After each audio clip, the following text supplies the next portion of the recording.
So this is the room that me and my brother would stay in. Marco Olvera remembers the night his mother woke him and his 6 siblings up to escape from his abusive, alcoholic stepfather.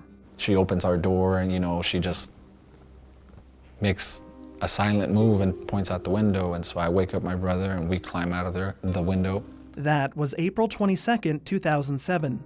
Before that pivotal evening, the 26-year-old says he and his family were held captive for 5 years in a mobile home in Deming.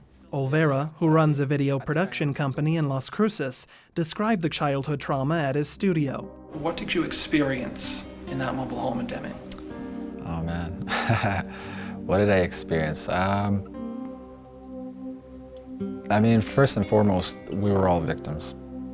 Some of us, me and my brother, were kept in the room, while some of us, my sisters were, allowed to be, roam around, like willingly around the house.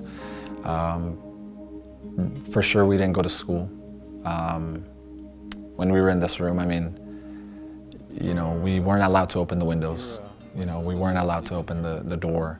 And the only time the door opened was for when they brought in the food and took out the plates. And me and my brother would watch TV by getting on the floor and watching TV through the crack. Olvera says he wasn't allowed to communicate with his family. He and his brother would draw or play with their shoes and socks to pass the time. As an undocumented immigrant, he says his stepfather threatened to deport him to Mexico or worse. My brother is a U.S. citizen, but he was talking about just, killing us, because he did threaten my mom with that. He did threaten to, do that. And so when that's on the line, the last thing you want to do is do anything to piss off the aggressor. Olvera says his stepfather's alcoholism worsened over time, as did his abuse. But he says the family never tried to escape out of fear and retaliation. Not until that night in 2007. That's when the healing process began. At 13, Olvera says he received support from La Casa, a local domestic violence shelter where he serves on the board of directors.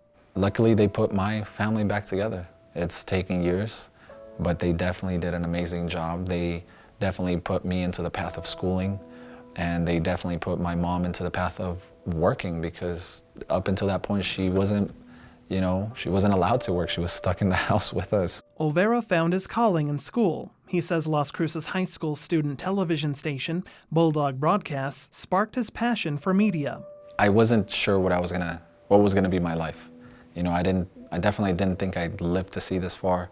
I didn't see any hopes, any aspirations, any dreams, anything. I didn't have none of that. And the only reason I was going to school was because of this media class. And that was it. It was just the passion and the love for the media that kept us going. After graduating in 2012, Olvera and his best friend Isaac Palafox founded Palamora Productions. The company shoots music videos, photos, commercials, and even weddings. But Olvera still had another goal, becoming a U.S. citizen. On the day he filed his final citizenship papers in El Paso, Olvera learned his stepfather had died after choking on his own vomit. And it wasn't until that day where I was turning in all my paperwork that sign came and said, hey, you don't have nothing to worry now, you can fly high. Olvera became an American citizen at 21 years old. He calls it the proudest day of his life. That felt like I could fly. There was nothing holding me back at all. And there hasn't been anything holding me back since. And, that day I really took an oath, and I put my hand up and I said, I will become a contributing member of this society. And that has been the goal since. And I've been striving and I've been going forward. And, it's been great.